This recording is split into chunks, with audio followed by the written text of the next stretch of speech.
Okay, good day everyone. My name is Kenny J. Tangkaag. And my name is Rex James Dokoy. Welcome to our video. And we're going to discuss about the Big M method. And the purpose of Big M method is to be discussed by Mr. Dokoy. Good day everyone. Big M method is magamit sa linear programming aron pagsulbad sa mga problema nga na artificial variables.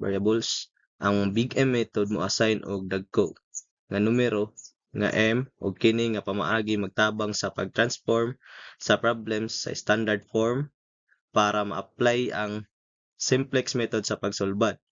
Like the purpose of the Big M method is first, transportation problems, pag-optimize sa pagbalhin og mga products gikan sa source padulong sa destination or location. And second is assign problems, pag-assign og mga trabahante ngadto sa trabahoan or workplace.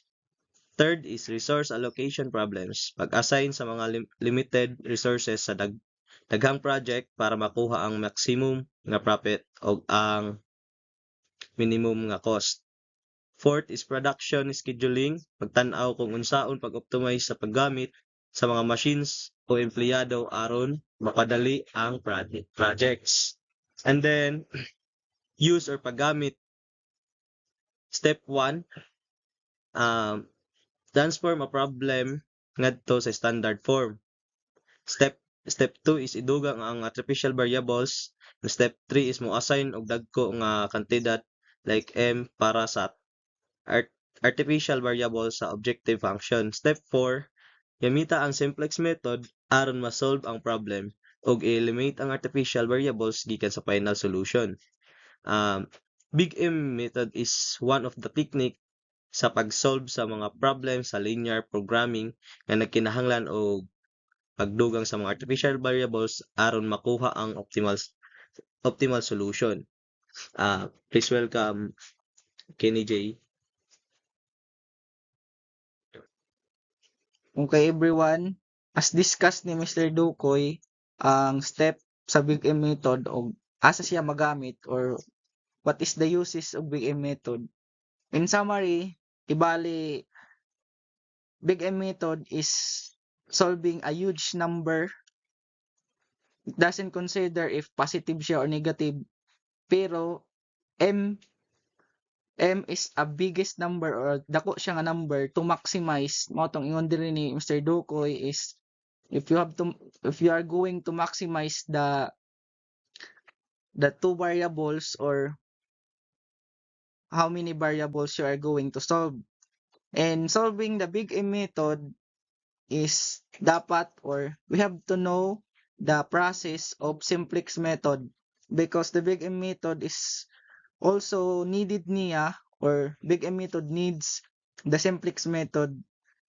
That's why when you solve or use the Big M method, first you study the simplex method because it is only a continuation of simplex method in order that you can come up with a Big M method. Then this is the example problem. A company produces two products, X1 and X2. The goal is to maximize the profit. This problem is per discussed by Dukoy is naigo siya atong sa pag maximize sa profit sa isa ka company. And this is the step in solving the Big M method. Objective of the function, that's why I told you na in solving Big M method, dapat natay idea or we already study the simplex method. Z is 3x1 plus 2x2. Then the constraints, when you study simplex method is you already know what is this Z and constraints because it is discussed in the simplex method. Then x1 plus 2x2 is lesser than equal 4. Then 3x1 plus x2 is greater than equal 3. And the step 2 in 3x1 plus 6x2 that greater than equal 3, we need to add an artificial variable. And x1, x2 is equal to 0. That is our problem. Then step 1, add the artificial variable. For the constant 3x1 plus x2 greater than equal to 3, we need to add an artificial variable. As per discussed ni Mr. Dokoy na sa step 1, we need to add an artificial variable, which is we're going to use a sub 1. So now it will come up in 3x1 plus x2 minus the artificial variable and equal to 3. Then step 2, modify the objective function. Since the artificial variable needs to be eliminated, the new objective functions become artificial variable nato or ato artificial variable, which is this,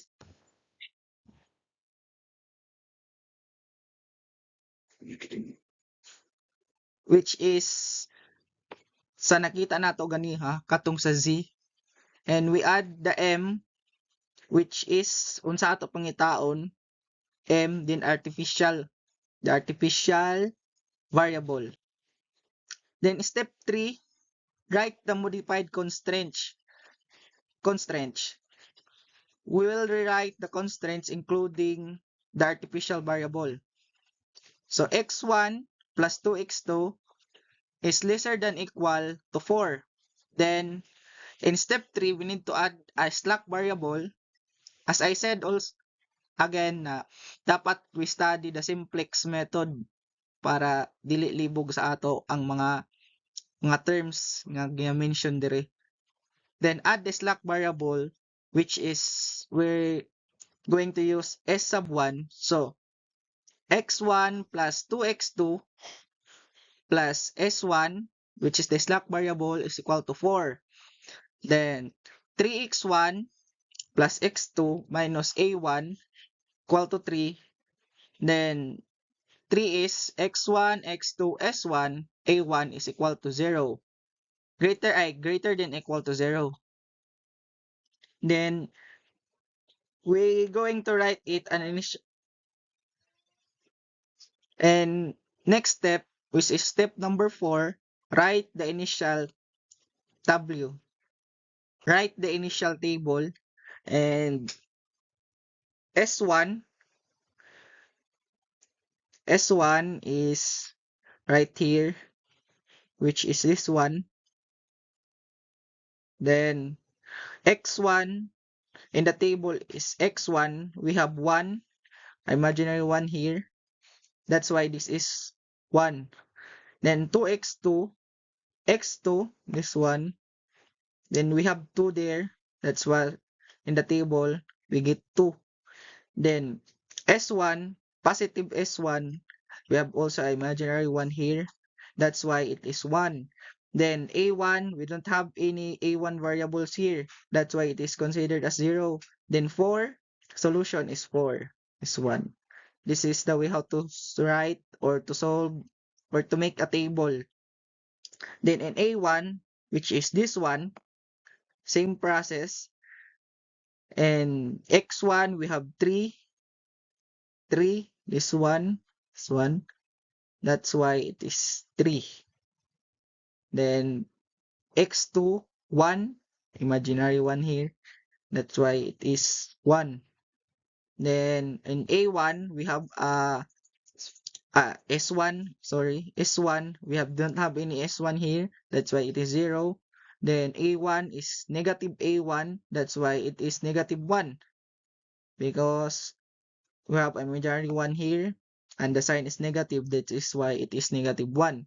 And also 3. In a z, we created variables at z. In the first slide, try to look at it, and same process also, you can gain this table, these answers of the table and aim. Next, step 5, we will rewrite the constraint including the artificial variable. So this is same as the first slide as we discussed already. So let's continue at the next slide. Then iteration 1, choose the pivot column. Look for the most negative coefficient in 0. Here, x1 has the most negative coefficient, -3. When you look at the table, first table, we played the most negative coefficient is -3, or the highest negative number at the table is -3, which is pivot column x1. So we have to choose the pivot row, calculate the ratios of the pivot column to find the pivot row. The ratios between x1 and we are going to look at the table. The ratios of x1 and the other side. I can't go magtunog.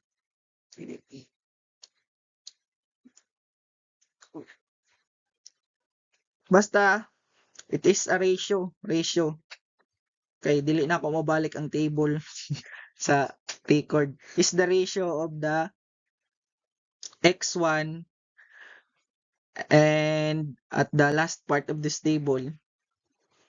You can look at it. Dali ra ninyo makita. Dali ra masabtan siya dito sa table. Balik ra sa table. Makita na ninyo nga. Na dito ang 4/1 is equal to 4. Then, for A1 solution, x1, 3 is equal to 3. The final answer is 3 or 3 na dito.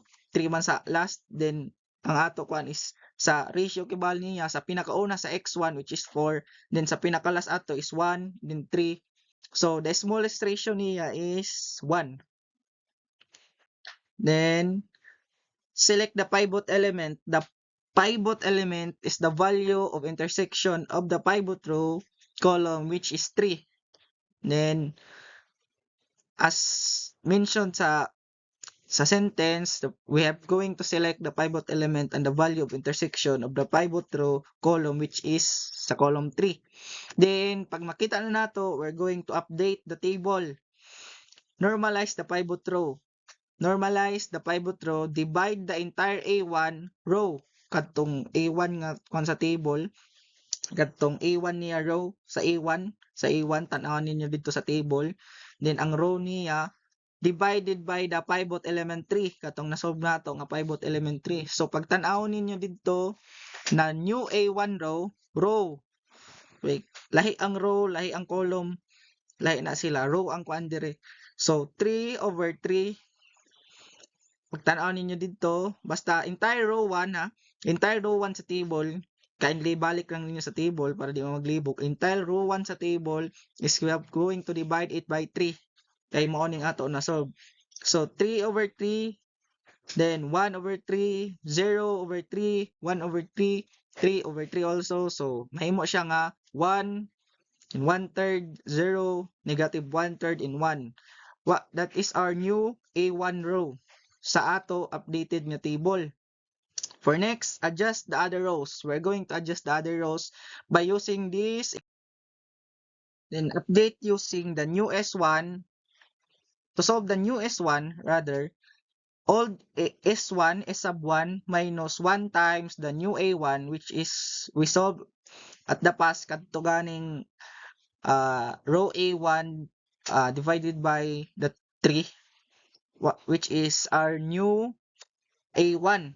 So to get the new S sub 1, you are going to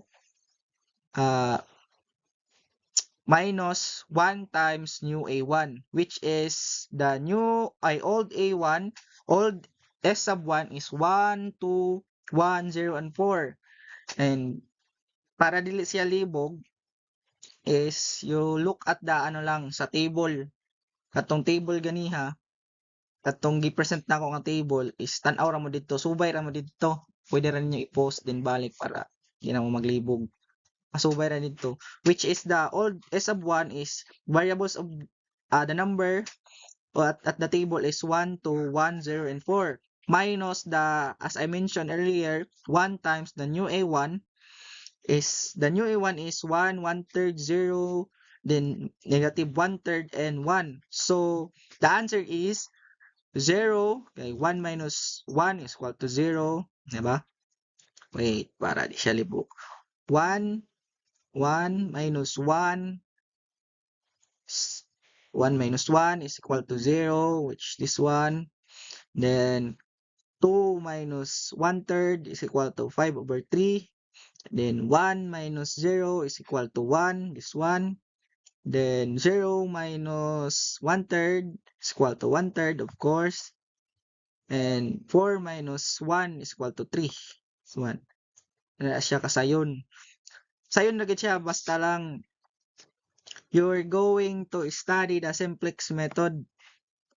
Simplex method. When you want to learn the big M method, first study the simplex method first. Then for Z, updating using for Z, new Z, para makuha nato ang new Z is old Z plus 3 times the new A1.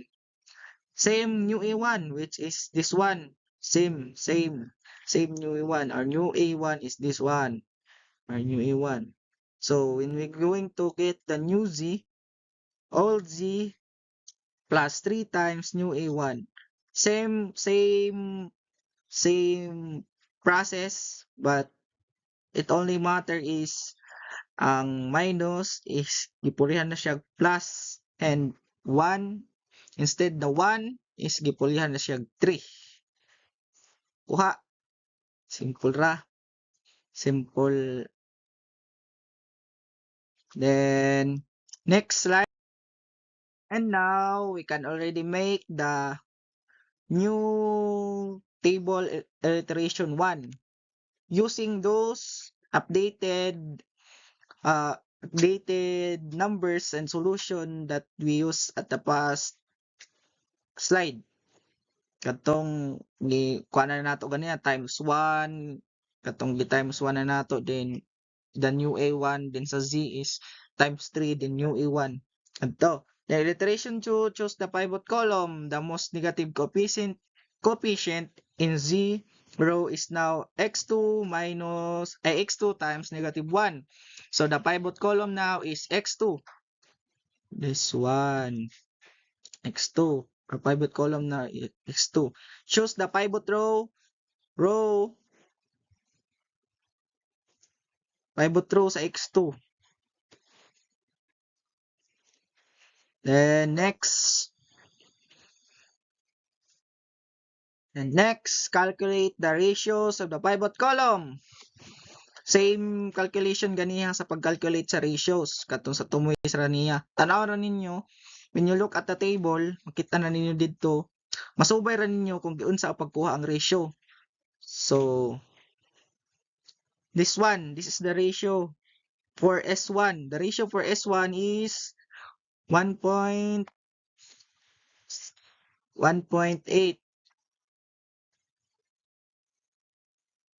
1.8, then the ratio for x1 is 3. So pivot row S1, smallest ratio is 1.8. So the smallest ratio is 1.8. Always look for the smallest ratio. Smallest ratio is 1.8 compared to 3, so 1.8 is the smallest ratio. Then select the pivot element. The pivot element is 5/3.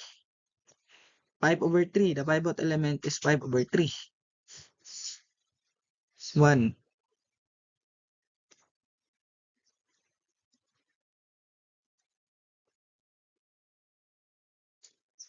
Pivot element is 5/3. The next,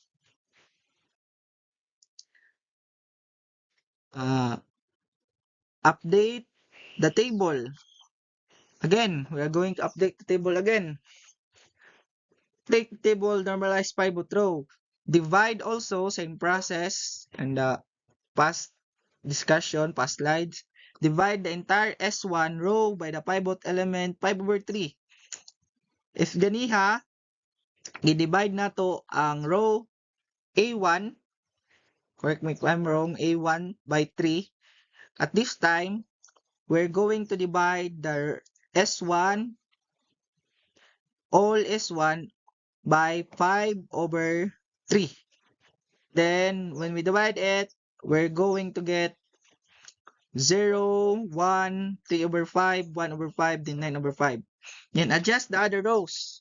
Same process. We're going to adjust again the other rows. For x1, update using new x1.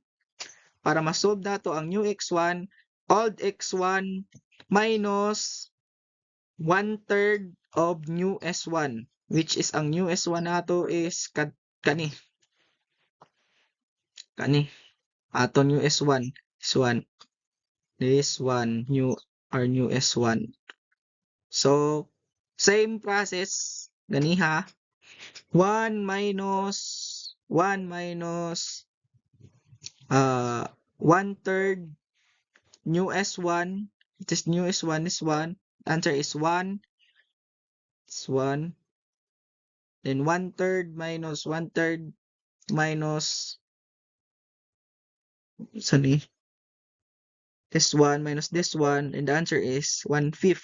Same process. Like balik lang.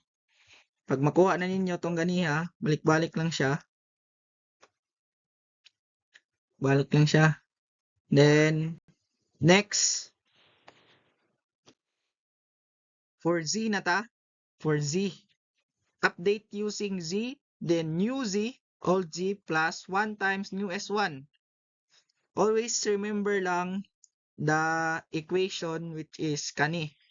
Always remember these equations lang. Always remember these all equations. When you can remember that equation, you can easily solve this one. So, after that, our final table after iteration 2. This is the final table. So, x1 is equal to 0. Then, x2, 1.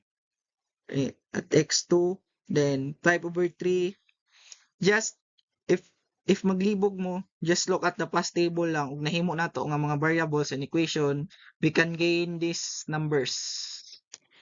Naglibog mo. Balik lang tong sa table nga ato gihimo ug katong ato nagipang-usab nga what we call updated x2 and x1 and z. At this time, nakuha na nato ang z. 0 na siya. Diba? This one is 0 and this one is 0, then 0. So m5 is 0 na. So 6. So this is our final answer sa ato a final table sa the big M, 6. Now at this time, solving una-una ta sa may purpose anang the big M nganong kinahanglan man nato kung anon solvon nging ana dito sa problem, di ba? X1, X2 to, how to maximize the profit. Karon, explain nato unsa the purpose? What is the purpose ng anong ginasolve pa nato ing ana nga pwede ra man nato tupulokon diretso? So this is the purpose. We're going to check the optimality. At this stage, check the 0 if it all coefficients are non-negative. So, di ba, katong ganiha sa table is non-negative na tanan, di ba? 0, 0, then m. So, it is already non-negative. So, the solution is already optimal.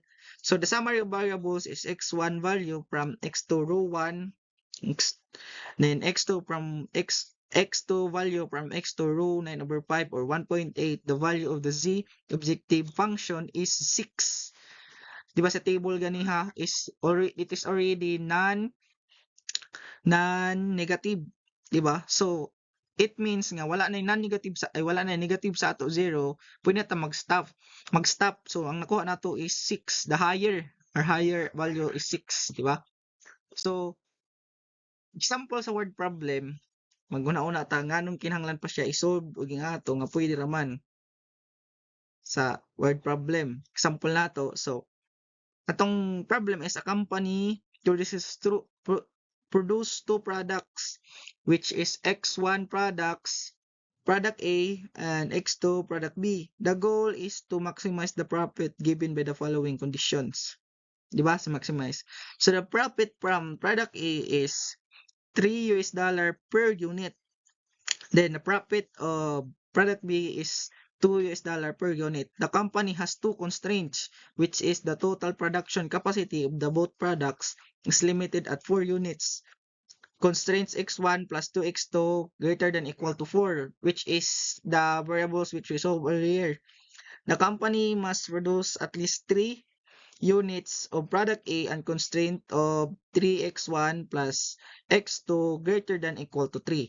So the final answer from Big M method, let's say after applying the Big M method, we find x1, 1 unit of product A, then x2, 1.8, which is we saw earlier, or 9.5 units of product B. So the maximum product, di ba, we solve the maximum product, the maximum already product that we solve is 6. So, when we relate to the answer, when we're going to relate the answer to the word problem, as we solved earlier sa mga table, sa Big M, we're going to get the solution x1, 1, and x2, 1.8 means that the company can produce these amounts without violating the constraints. Without violating those constraints, which is our answer is 6, it means that the company can produce the amount without violating constraint, which is the answer nato is 6. It only confirms that the company can produce 1 unit of product A and 1.8 units of product B within allowed production capacity and still meet the requirement of the producing at least 3 units of product A. So, pasabot nga, ang 6 na tong answer ganiha is naman tay kaniya 1.8 then na-solve nato. So, it means that it satisfies the answer 6. So, wala ta nilapas sa 6. Wala ta nilapas kay within 1.8 ta og 3 units. So, pasabot, ang ato company is dili malugi ang ato profit kay ngano man wa ta nilapas sa iya required na kuan sa company, required nga value or required nga product. So wala ta nilapas. So mo nang purpose is that's the purpose when we going to use the Big M method para dili ta makalapas sa gikuan ng company sa ato tawag aning, for example na lang sa lahi nga kuan, for example naa kay sa lahi para mas dali siya sabton, for example naa kay baligya nga product which is ang maximum niya is 3, example, or 6, which maximum niya is 6. If mulapas ang imo mga gipang deploy, if mulapas siya sa 6, so pasabot nga malugi ka. It doesn't satisfy, so malugi ka. Diba lang imo profit is malugi ka kay ang 6 na imo profit then ang nakuha nimo sa pag-release nimo or total nimo nga nagasto is mahimo na siya 7 or 8. So kung mag-release ka og product nga pila ka buok tas mo gasto na kag mga 7 or 8, it pasabot nga lugi na kaana. So at this topic nato kinahanglan nato i-solve na para dili ta malugi or pila ba ka product ato ipagawas nga dili ta malugi sa ato required nga value. So pasabot sa 6 ganiha, it satisfies nga ang ato gisolve is wala nato na-required nato na-acquire nato ang required nga capacity and na-meet nato ang requirement sa producing na at least 3 units of product A. Then optimal profit, the maximum profit $6 indicates that the best financial outcome under the given constraints. This means that the product 1 unit and the product A 1.8 units product B yields the highest possible profit the company can achieve. Di ba? Klaro na dito sa kuha niya. Then the company can thus plan production based on the optimal solution to maximize its revenue. Then the result suggests that the company, so pag masolve nato nga Big M method, we can conclude or maingon nato diretso or kaya pwede nato ma-period siya nga the result suggests that the company should focus in producing 1 unit of product A and approximately 1.8 units of product B. So kadtong nasolve nato ganiha, pasabot nga ang company, we have to suggest na ang company mag-produce og 1 unit atong product A og approximately 1 units of product B kay nasatisfy nato na nakuha nato ang required nga dili ta molapas sa 6. This information help us in making decisions. Ang Big M method is nagtabang sa ato regarding in making decisions regarding resources allocation sa inventory management of production and also scheduling. Kibali, pag naatay ang company natay pagawas nga isa ka resources, isa ka product or inventors investment or management and production scheduling, na this big M method can really help us in making decisions nga nakasubay ta didto sa required niya or unsa iya need nga required nga production or need required nga value sa ka-company nga dili ta malugi. So pasabot ang Big M method is tabang siya gayud sa company nga dapat ang ato in every step nato is dapat dili gid lugi ato company or permanente dapat plastado ato plan ba kibali sure ta nga dili ta malugi, so that we going to become a good manager or isa ka good nga nagunit sa company. Dapat in every decisions calculated, and Big M method is one of the best solutions in solving those huge numbers and linear equations nga need siya ma-acquire ang required sa isang company. And that's all. Thank you everyone, and once again I'm Kiniji Tangkaag, I'm Rex James Dokoy. and that's our topic, Big M method. Hope that everyone understands, and thank you. Thank you. Bye.